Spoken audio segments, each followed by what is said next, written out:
अग्रवाल सेवा समिति वडोदरा की ओर से श्री अग्रसेन कैंप का आयोजन आज अग्रवाल भवन पर करवाया गया था, जिसका लाभ बड़ी तादाद में अग्रवाल समुदाय के लोगों ने लिया था। वडोदरा में अग्रवाल सेवा समिति ने आयुष्मान वयवंदना कार्ड, आयुष्मान कार्ड, राशन कार्ड, ई-केवाईसी, पान कार्ड और इलेक्शन कार्ड का कैंप श्री अग्रसेन कैंप जो है वो अग्रवाल भवन पर आयोजित करवाया था, जिसमें अग्रवाल समुदाय के लोग बड़ी तादाद में मौजूद रहे और अग्रवाल समुदाय के लोगों की ओर से इस कैंप का लाभ लिया गया।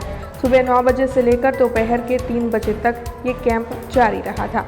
अब आपको बता दें कि इस बारे में अग्रवाल सेवा समिति के खजांची मनीष अग्रवाल ने ज़्यादा जानकारी दी। आज रोज अग्रवाल समाजना बंधुओं लाभार्थे Aadhaar card, ration card, e KYC, PAN card અને આયુષ્માન વયવંદના કાર્ડ અને આયુષ્માન કાર્ડના કેમ્પનું અગ્રવાલ સેવા સમિતિ દ્વારા આયોજન કરવામાં આવ્યું છે, જેમાં મોટી સંખ્યામાં અગ્રવાલ સમાજના બંધુઓએ ભાગ લીધો છે અને લગભગ દરેકમાં 100થી વધારે 100થી